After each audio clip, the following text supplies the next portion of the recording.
bayi lagi Bang. Bismillahirrahmanirrahim.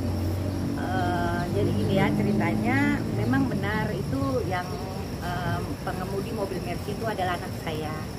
Dan di sini perlu saya jelaskan, dari hari pertama kejadian proses sudah berjalan. Saya ada di sini 1 kali 24 jam menemani anak saya. Waktu itu saya masih di Makassar, saya pulang langsung hari itu juga saya temani anak saya di sini. Pemeriksaan semua sudah dijalankan dengan baik, dan saya juga tidak mendapatkan perlakuan khusus, tetap diperiksa di tempat yang memang seharusnya. Jadi saya juga sebagai seorang ibu, saya turut berbelasungkawa. Saya tahu rasanya bagaimana kehilangan seorang anak. Ini namanya kecelakaan, bukan sebuah pembunuhan gitu loh. Dan memang siapa yang mau kena celaka itu kan tidak ada gitu. Jadi saya berharap fakta, kita berbicara masalah fakta. Saya mohon juga kepada teman-teman wartawan, kalau memang ingin berbagi bukti atau apapun, kami akan dengan kita akan bekerja sama. Jadi jangan menimbulkan hoak ataupun apapun gitu loh. Tetap ada fakta hukum yang berlaku. Nanti kalau untuk urusan hukum yang akan ngomong pengacara saya. Di sini saya tegaskan bahwa anak saya tidak lari. Yang membawa lawan almarhum Syamil dan Ananda Bayu ke rumah sakit itu saya. Anak saya yang bawa. Itu anak saya yang membawa ke rumah sakit sampai selesai semuanya. Kalau dibilang keluarga tidak ada di rumah almarhum, itu tidak benar. Kakaknya anak saya yang paling besar itu ada di sana. Mulai dari rumah sakit sampai sebelum proses, sampai setelah pemakaman mereka ada di sana. Jadi mudah-mudahan semua fakta yang kita omongin ini berimbang gitu loh. Dan yang paling penting, dengan korban Ananda Bayu itu juga hubungan kami baik, tidak ada apa-apa. Sampai sekarang pun kami masih ngurusin mereka. Apapun yang terjadi, ini kecelakaan. Tidak ada orang yang mau mendapatkan musibah. Dan saya mohon mudah-mudahan teman-teman semua bisa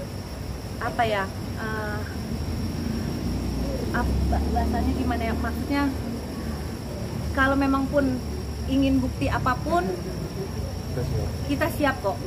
Jadi kalau misalnya, Mbak, ini gimana sebenarnya, ini nanti bisa hubungi nama pengacara saya akan jelaskan semuanya. Mbak Ira, artinya yang dibicarakan oleh kakak korban yang setelah meninggal tidak ada itikat baik dari Mbak Ira dan suami itu, bagaimana Mbak penjelasannya? Oke, ini maaf ya Mas. Sebenarnya pada hari pertama kami sudah di sini. Pada hari kedua saya sore itu rencana memang mau ke rumah. Ya. Karena memang ada WA dari Rudi, tunggu ya Bu, setelah nanti selesai baru akan datang ke rumah. Memang saya udah boleh tanya juga, aku minta tolong penyidik untuk mendampingi. Tapi ketika itu ada telepon dari Dirlantas Polda NTB yang menelpon kepada Kasat Lantas yang lama ya, bukan Kasat Lantas baru, yang bilang itu udah proses saja gitu. Kalau proses kan berarti proses hukum kan. Makanya besoknya saya baru menunjuk kuasa hukum saya untuk menyelesaikan semua ini. Malik itu udah 18 tahun, anak saya sudah 18 tahun, dan dia sudah cakap hukum. Makanya saya langsung menunjuk kepada kuasa hukum, dan kuasa hukum yang menyelesaikan semuanya. Bukan tidak ada itikat baik. Buktinya dari awal pertama, kalau memang kami tidak ada itikat baik, pada saat kejadian sebelum almarhum dikebumikan sampai setelah selesai pemakaman, kenapa kami di sana gitu loh, kalau kami tidak punya itikat baik gitu loh. Dan sebenarnya mohon maaf, ini ada marwah yang harus saya jaga di sini. Kalau sampai saya buka, kasihan, takutnya nanti akan berkembang menjadi aib.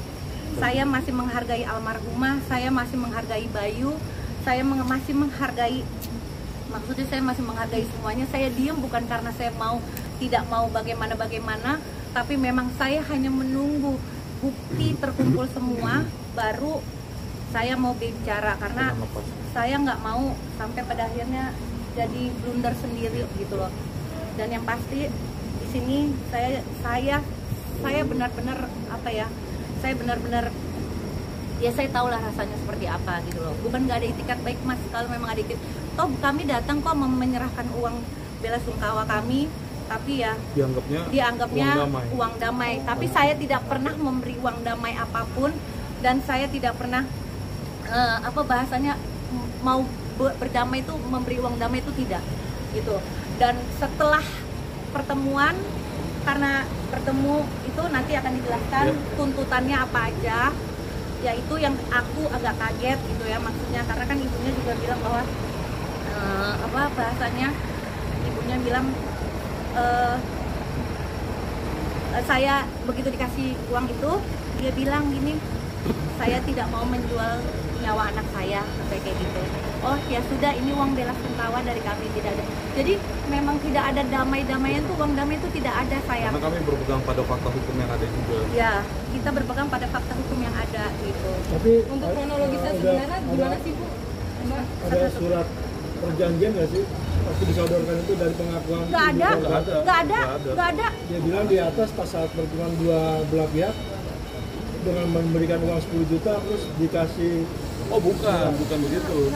Jadi kalau itu adalah, saya bilang begini, Bu, penyelesaian ini mau kita selesaikan secara mufakat atau mau penyelesaian proses hukum? Karena kan ada arahan yang mengenai proses hukum ya kan, yang ada dari Lantas Polda NTB disuruh proses hukum. Terus saya tanya, Ibu, kita mau proses hukum atau mau penyelesaian mufakat saja? Karena kalau kita mufakat, kita kesampingkan dulu masalah benar dan salah, kita kesampingkan dulu. Jadi kalau mufakat,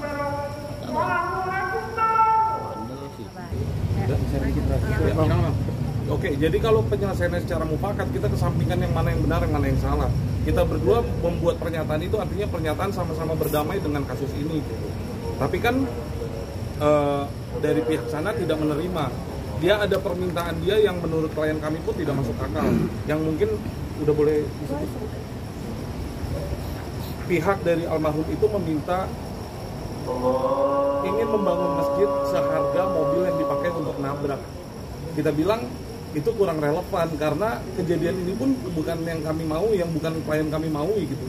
Ini kecelakaan yang dimana terjadinya itu karena adanya pelanggaran lampu merah dari pihak motor gitu.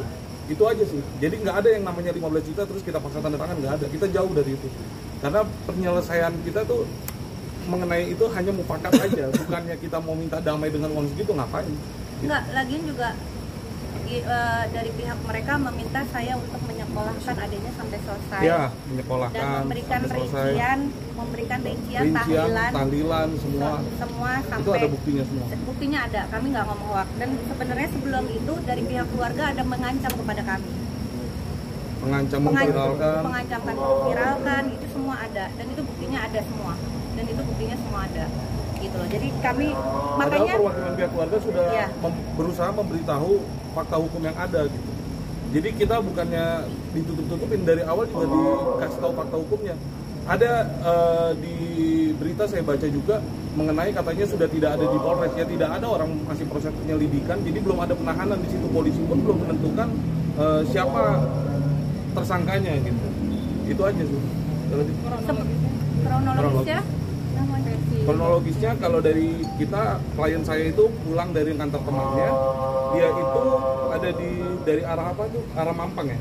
Arah Mampang, dia lagi jalan, posisinya stabil aja, kecepatan konstan, dia lagi posisinya hijau, itu udah ada di CCTV yang beredar juga ya. Itu posisinya hijau, tiba-tiba muncul pemotor dari arah mana ini? Cilandak. Dari arah Cilandak, udah kejadiannya cepat gitu aja. Dan klien saya itu dia nggak ada kabur, dia itu airbagnya meledak. Dia berusaha mengempeskan airbagnya dulu, baru dia meminggirkan mobil itu, dibelokkan ke kanan karena takut menyebabkan kemacetan kan. Terus dia dikejar sama motor karena disangka kabur, tapi tidak. Dan klien kami turun, terus menyetop taksi baru ke RSUD Pasar Minggu. Kurang lebih gitu kalau gitu. Berarti CCTV semua segala macam sudah ada di tangan ya, Bang? Sudah. Dan sebenarnya kita ini tinggal menunggu rilis. Ya, dari gelar perkara besok. Gelar perkara sebenarnya dari hari kedua, kalau dibilang tidak ada upaya polisi itu bohong.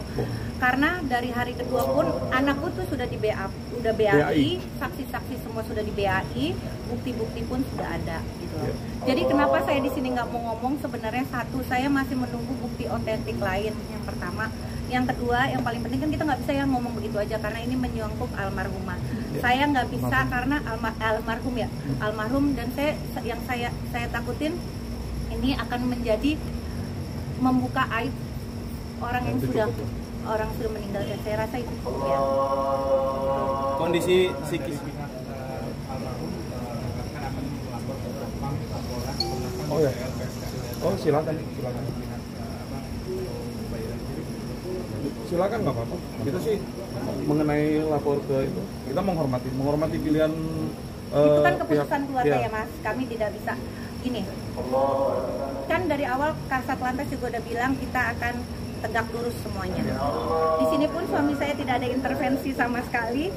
Semua di sini yang ngurus di Jakarta saya. Suami saya tidak muncul bukan karena apa-apa, karena